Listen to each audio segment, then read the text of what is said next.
Here I'm showing a baseball bat hitting a baseball. We know that the bat is more massive than the ball, and when they collide, the ball is ejected with the high velocity. From this, I want to ask the question, during this interaction, which object receives the greatest force? The bat, the ball, or neither? Read through these options and commit to an answer.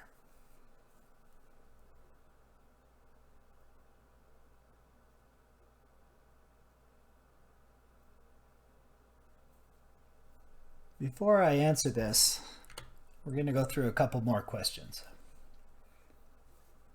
When you jump out of a tree, the gravitational force from the earth pulls you to the ground. Your friend says that when this happens, you also pull the earth towards you. Is your friend correct?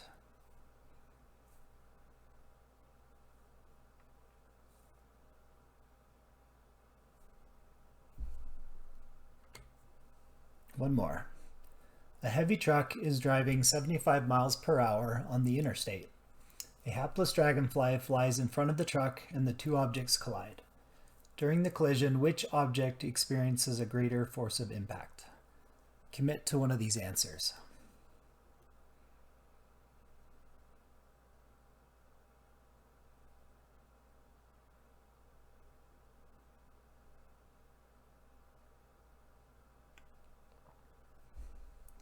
Let's see how you did. In the case of the baseball and the bat, the correct answer would be C, that neither had the greatest force. They had equal forces in terms of their magnitude.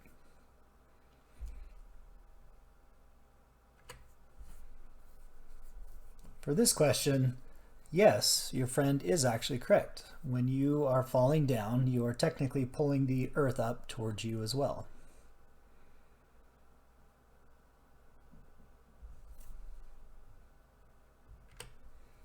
And the last one is neither. The forces are equal between the dragonfly and the heavy truck.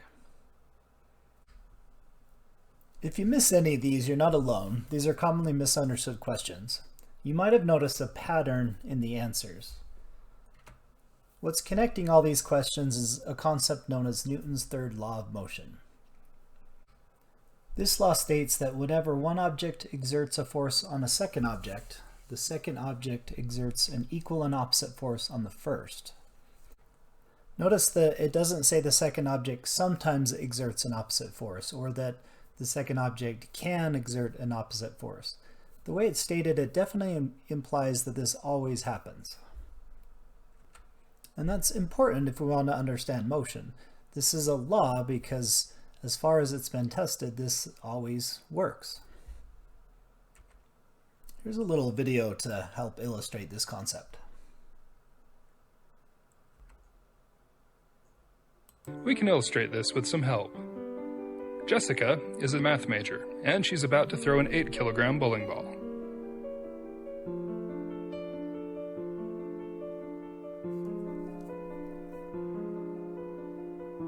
Newton describes this in his third law of motion. For every action, there is an equal and opposite reaction. As she pushes the bowling ball forward, the ball pushes her backward with equal force. She could generate more force by throwing a heavier ball or by applying greater acceleration to the same ball. Rockets. We'll stop there. So notice in the video how she rolls backwards once she threw the ball. As she pushes the bowling ball forward, the ball pushes. See, that kind of motion we don't typically notice because our feet are firmly planted on the ground with lots of friction, so we tend to forget that this is how it works. But Newton's third law really is active all the time. Let's look closer into one of the questions I gave you at the start. Here we have the dragonfly and a heavy truck, and they're going to crash into each other. We know what's going to happen to the dragonfly.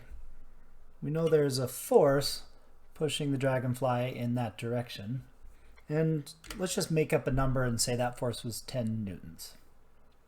Newton's third law says that if there's a force being applied to the dragonfly, then the dragonfly must also apply a force on the truck, and it's got to be equal and opposite, so the truck should be feeling a force of 10 newtons as well.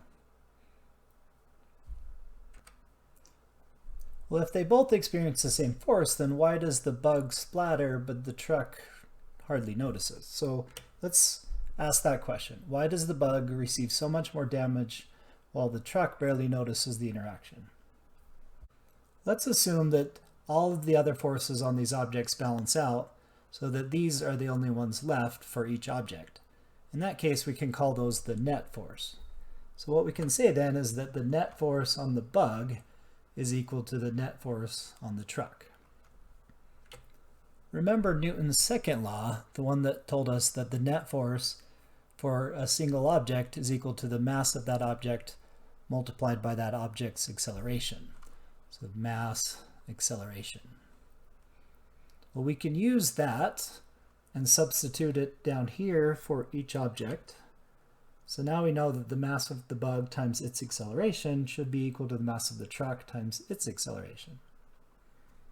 I'm going to do a little bit of algebra there. I'm going to rearrange and solve for the acceleration of the bug. And it turns out, compared to the acceleration of the truck, it's just the ratio of the masses as a multiplicative factor. Well, a loaded truck like that can easily weigh around 10,000 kilograms.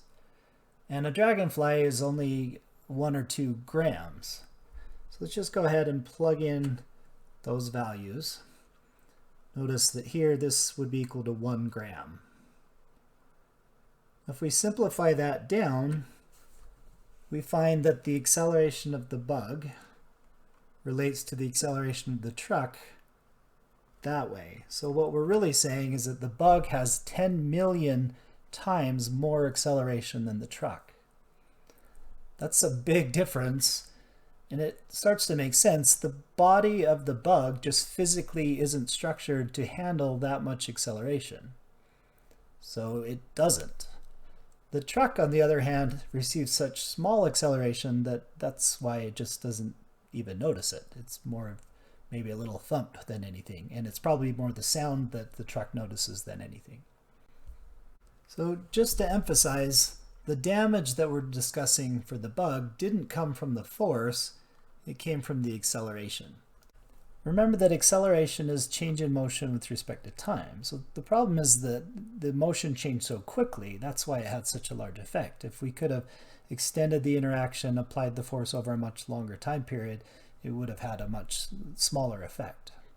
As human beings, we have a hard time relating to this situation because we don't often find ourselves in high acceleration. But there are examples. Consider a fighter pilot who flies jets. They would know all about the effects of large acceleration on the human body. We could apply that same process to this situation, but we're going to get the same result. So I'll go ahead and use what we found. It's just going to be the ratio of the masses again. So in the situation of you and the Earth, turns out that your acceleration is 10 billion trillion times more than the acceleration of the Earth. That essentially says that the Earth doesn't even notice you in that respect. But obviously we notice it. Even though I know that in practice I don't affect the Earth's motion, I still think it's cool that technically speaking I do have an effect, no matter how small that might be. All right, let's see how you do with this question. Read through it and commit to one of these answers.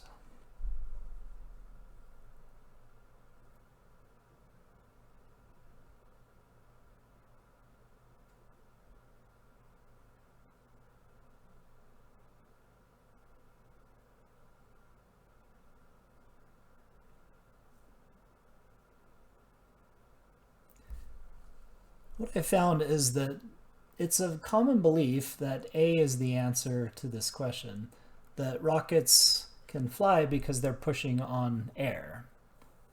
And in some ways it kind of makes sense, but where the thought totally breaks down is, well, what happens in space? How is a rocket flying around in space? There's no air in space. And fortunately, the answer is that that's not the actual answer. You don't need air for the rocket to propel itself, because B is the correct answer. the rocket is actually pushing out tiny gas molecules. And even though a single gas molecule being thrown out really doesn't do anything, it is pushing back according to Newton's third law. So when you include just nearly countless number of particles being shot out the back, they all add up, and that reactive force propels the rocket forward. Here's a cool application of that same principle.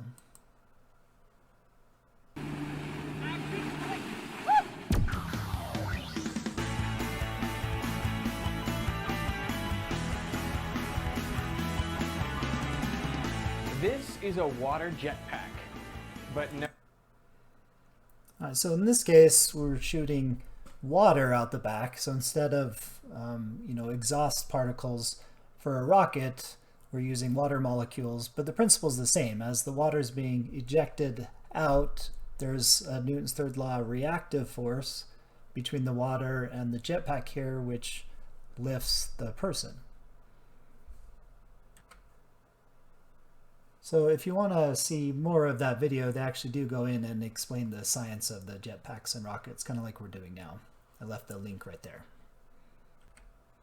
Let's go through one last question. Here, we're going to imagine that we're pushing a box across the floor, and we're moving at constant velocity. So it'd be kind of like this.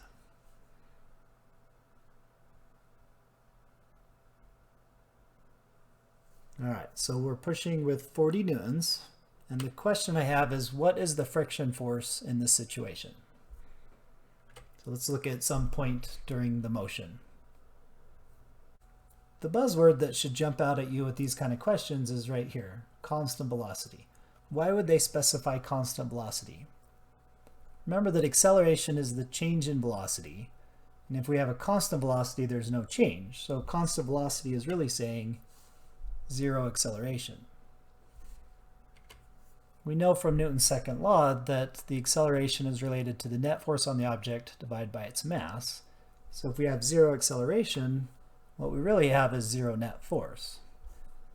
So we have a situation here where we need to balance all of our forces. In the horizontal direction, I'm applying 40 newtons on the box. So to get a net force of zero, I need 40 newtons going in the opposite direction, and that's going to be from your friction. That determination was using Newton's second law. To tie this into today's discussion of Newton's third law, we can follow up with this question.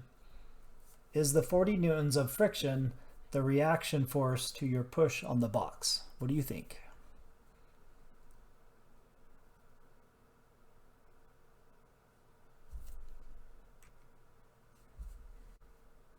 The answer is no, friction is not the reaction force to your push on the box. To help us understand that, I'm going to move my 40 newton vector over there, and now the tail is actually where I'm pushing on the box. And I want to look at Newton's third law closer. Whenever one object exerts a force, so that one object is u, on a second object, the second object is the box. The second object, which again is the box, exerts an equal and opposite force on the first, which is u. Friction is not acting on u, it's acting on the box. So it can't be the reaction of your push.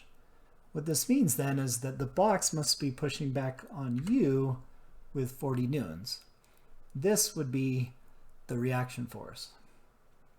And it might seem like, well, wait a second, now we don't have a net force of zero. Didn't we have to have a net force of zero?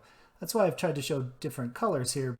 This force is acting on u, not the box. So the red vectors indicate the forces on the box. The blue ones indicate the forces on u. So for the box, you still balance out to a net force of zero. Well, now we have to ask, how are you moving with constant velocity now that you have 40 newtons pushing you to the left? Don't you also need zero net force to have constant velocity? And the answer is yes, so you must be pushing on the ground with 40 newtons so that these balance out. So for our original question, these two forces make up our force-reaction pair.